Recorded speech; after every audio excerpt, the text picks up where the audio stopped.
यीशु मसीह के नाम से आपका स्वागत है। तो रोज आकर आप परमेश्वर का वचन सुनते हैं, उसे सीखते हैं। परमेश्वर की असीम आशीष आप पर है। आज हम 1 कुरिन्थियों 13 की आखिरी आयतों 8 से 13 को देखने वाले हैं। कल पौलुस बता रहा था कि ईश्वरीय प्रेम कैसा होता है, किस तरह का प्रेम यीशु मसीह ने हमसे दिखाया। और पौलुस कह रहा है कि हम यीशु विश्वासियों से भी ऐसे ही प्रेम की अपेक्षा परमेश्वर करता है।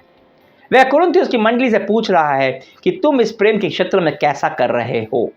वे लोग आत्मिक वरदानों में परिपूर्ण थे, तो प्रेम के क्षेत्र में आत्मिक ज्ञान और आत्मिक वरदान दोनों ही प्रेम के बिना घमंड उत्पन्न करते हैं। इस कारण कई कलीसिया में आत्मिक वरदानों की या तो पूरी तरह से उपेक्षा कर दी जाती है, यहाँ तक कि वे आत्मिक वरदानों की आज की सच्चाई को भी स्वीकारते नहीं है। दूसरी तरफ कुरिन्थियों मंडली की तरह कई कलीसिया में सारा ध्यान आत्मिक वरदानों पर ही होता है, विशेषकर एक वरदान पर जिसके बारे में हम बाद में बात करेंगे अगले सप्ताह। पर एक दूसरे से प्रेम की उपेक्षा कर रहे होते हैं। पौलुस आत्मिक वरदानों की उपेक्षा बिल्कुल भी नहीं करता। वह तो चाहता है कि हम बड़े से बड़े आत्मिक वरदानों की धुन में रहें, पर वह सबसे उत्तम मार्ग बता रहा है और वो है प्रेम। जो वचन हम आज पढ़ने वाले हैं, कई शास्त्र के विज्ञान इस आयातों का इस्तेमाल यह प्रमाणित करने के लिए करते हैं कि आत्मिक वरदान अब हमारे लिए नहीं है, वे लुप्त हो चुके हैं। वे केवल पहली शताब्दी के लिए थे, जब तक बाइबल पूरी नहीं हुई थी। पर आज हम इन आयातों को खोलेंगे और समझेंगे कि वे लोग क्यों गलत हैं, क्यों आत्मिक वरदान आज भी हमारे लिए है। हो सकता है उनका गलत इस्तेमाल हो रहा हो, पर आत्मिक वरदान आज भी हमारे लिए है। पर प्रेम का महत्व है। प्रेम का क्या महत्व है, मैं पहले आपके लिए 1 कुरिन्थियों 8 से 10 पढ़कर सुनाता हूं। सुनिए। प्रेम कभी टलता नहीं, भविष्यवाणी हो समाप्त हो जाएंगी, भाषाएं हो तो जाती रहेंगी, ज्ञान हो तो मिट जाएगा, क्योंकि हमारा ज्ञान अधूरा है और हमारी भविष्यवाणी अधूरी। परंतु जब सर्वसिद्ध आएगा तो अधूरा मिट जाएगा। यहां पौलुस कह रहा है कि भविष्यवाणियां हो, अन्य भाषा हो, ज्ञान हो, वह सब समाप्त हो जाएगा, जाता रहेगा, मिट जाएगा।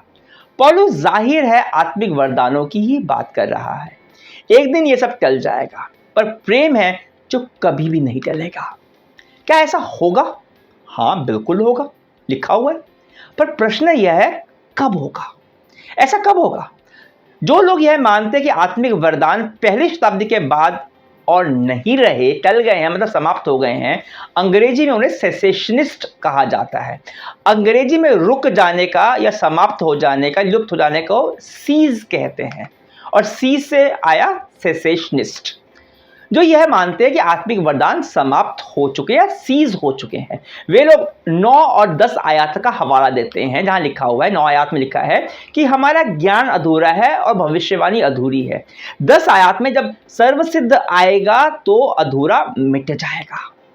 सेसेशनिस्ट के हिसाब से कि ज्ञान और भविष्यवाणियों का संबंध केवल परमेश्वर के वचन बाइबल से है, और क्योंकि पौलुस के समय में बाइबल लिखी जा रही थी, अधूरी थी, मतलब ज्ञान अधूरा था, भविष्यवाणी अधूरी थी, मतलब जो सिद्ध है वह आ जाएगा, मतलब बाइबल जो सिद्ध है वो पूरी तरह आ जाएगी, तो फिर सबके पास परमेश्वर ज्ञान और भविष्यवाणी होगी, और फिर इन आत्मिक वरदानों की आवश्यकता नहीं रह जाएगी और ये लुप्त हो जाएंगे।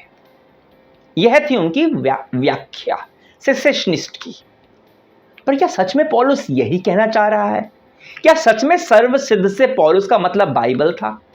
इसको समझने के लिए हमें आगे पढ़ना पड़ेगा। 11 से 13 में पौलुस लिखता है, जब मैं बालक था तो मैं बालकों के समान बोलता था, बालकों के समान सा मन था, बालकों की सी समझ थी, परंतु जब सियाना हो गया तो बालकों की बातें छोड़ दी।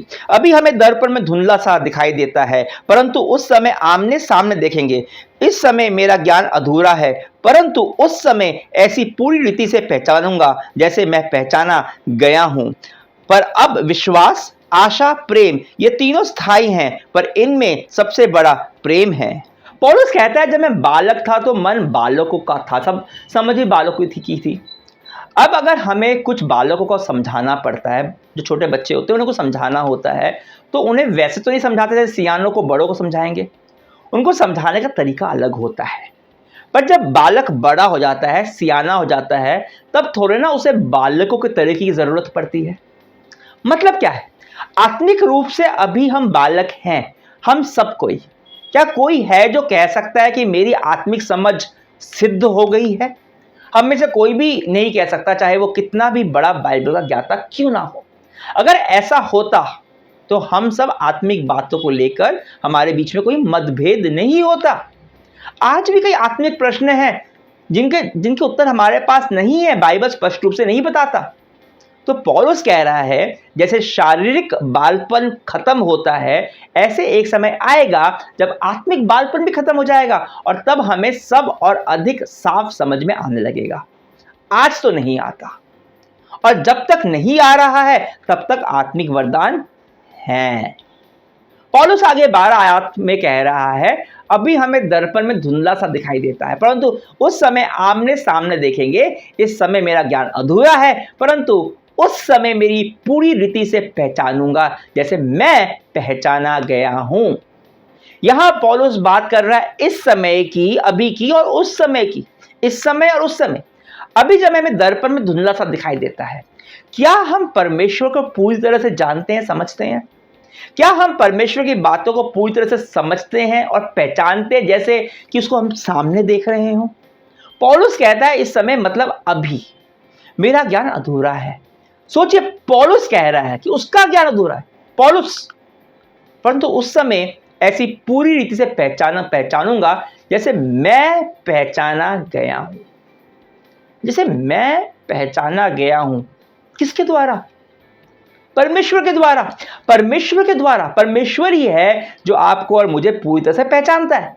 भजन संगीता 139 1 से 4 में लिखा है, हे यहोवा, तूने मुझे जांच कर जान लिया है। तू मेरा उठना बैठना जानता है और मेरे विचारों को दूर ही से समझ लेता है। मेरे चलने और लेटने की तू भली भांति छानबीन करता है और मेरे पूरे चाल चलन का भेद जानता है। हे यहोवा, मेरे मुंह में ऐसी कोई बात नहीं जिसे तू पूरी रीति से न जानता हो। दूसरी जगह बाइबल में लिखा है कि आपके सर का भी एक बाल उसकी जानकारी के बिना नहीं गिरता। ऐसा पहचानता है परमेश्वर आपको और मुझे और पौलुस को। पर क्या हम उसे ऐसा पहचानते हैं? सोचिए, अगर आप कहें कि आपको परमेश्वर पूरा ज्ञान है, परमेश्वर पूरी तरह पहचानते, तो आप ये कह रहे हैं कि आप पौलुस से अधिक जानते हैं। आप उतना जानते हैं, वैसा जानते हैं जैसे यीशु मसीह पिता को जानता था। देखिए, हम परमेश्वर के बारे में जो कुछ भी जानते हैं वो बाइबल में से जानते हैं। बाइबल क्योंकि परमेश्वर का वचन है, इसलिए वो सिद्ध है, उसमें कोई त्रुटि नहीं है और आज के लिए वो काफी है। जब कोई बच्चा प्रश्न पूछता है, सवाल पूछता है, हम उसकी समझ के अनुसार उसको उत्तर देते हैं और उसके बाद कहते हैं, देख अभी के लिए काफी है, बाकी तू बड़ा होने के बाद समझेगा। आज के लिए इतना काफी है, पर संपूर्ण नहीं है वो। संपूर्णता से हम कब जानेंगे? जब परमेश्वर और अधिक प्रकाशन हमें देगा। और वो कब देगा? जब यीशु मसीह वापस आएगा। वही है सर्वसिद्ध, केवल यीशु मसीह ही सर्वसिद्ध है।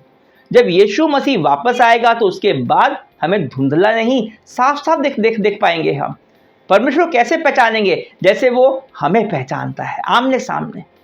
पर तब तक हमारा ज्ञान अधूरा है, क्योंकि सर्वसिद्ध अभी आया नहीं है। इसका मतलब आत्मिक वरदान अब भी कलीसिया में काम कर रहे हैं, पर अगर विश्वास नहीं करोगे तो आपके लिए काम नहीं करेंगे। देखा आपने बाइबल की सही व्याख्या कितनी आवश्यक है विश्वास के लिए। फिर 13 आयत में पौलुस कहता है, पर अब विश्वास, आशा, प्रेम, ये तीनों स्थायी हैं, पर इनमें सबसे बड़ा प्रेम है। क्यों है प्रेम सबसे बड़ा? क्यों? क्योंकि विश्वास और आशा स्थायी तो है, पर यह अनंत काल के लिए फिर भी नहीं है। 2 आयतों को मैं से पढ़ के आपको समझाता हूं। इब्रानी 11:1 में लिखा है, अब विश्वास आशा की हुई वस्तुओं का निश्चय और अनदेखी वस्तुओं का प्रमाण है। विश्वास क्या है? जो हमने अभी तक देखा नहीं है, उसकी जो आशा करते हैं, जिसकी हम, उसका प्रमाण है ना। हम वो जो हमने देखा नहीं है ना, उसको हम लोग स्वीकार करते हैं विश्वास से। तो एक बार जब हमने वो देख लिया तो क्या विश्वास करना पड़ेगा? जो आपके सामने हो उसको लेकर क्या विश्वास, वो विश्वास थोड़ी ना होता है। परमेश्वर ने प्रतिज्ञा की है, वो हमारी आशा है। उसको हम कैसे अपनाते हैं? विश्वास से। एक बार जो प्रतिज्ञा हुई है वो मिल गई, आंखों के सामने होगी, तो विश्वास करने की जरूरत थोड़ी ना रह जाएगी। और अब बात करते हैं आशा की। रोमियो 8:24 में लिखा है इस आशा के द्वारा हमारा उद्धार हुआ है, परंतु जिस वस्तु की आशा की जाती है जब वह देखने में आए तो फिर आशा कहाँ रही, क्योंकि जिस वस्तु को कोई देख रहा है उसकी आशा क्या करेगा। साफ लिखा है। कल्पना कीजिए एक बच्चा है जिसके मम्मी पापा ने वादा किया उससे कि जन्मदिन के पर साइकिल दिलवाएंगे, ठीक है। तो वो कहेगा कि मुझे आशा है कि मेरे को जन्मदिन पर साइकिल मिलेगी, मेरी आशा है कि मेरे जन्मदिन में मेरी साइकिल आएगी, है ना। अब जन्मदिन आ गया, और जन्मदिन आ गया तो मम्मी पापा ने साइकिल भी ले आए। अब साइकिल उसके सामने है, तो थोड़े ना कहेगा कि मेरे को साइकिल मिलने की आशा है, साइकिल तुझे मिल चुकी है। आज हमारे पास आशा है कि एक दिन यीशु मसीह वापस आएगा। अगर अब मर भी गए तो वापस जिलाए जाएंगे जैसे यीशु मसीह जिलाया गया था, और फिर हम सदा उसके साथ रहेंगे, सदा सदा के लिए।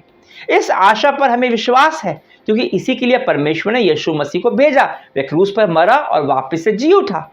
हम क्योंकि इस ऐतिहासिक सच्चाई को जानते हैं इसलिए हमें विश्वास है, पर यह आशा और विश्वास की आवश्यकता बस तब तक है जब तक यह पूरा ना हो जाए।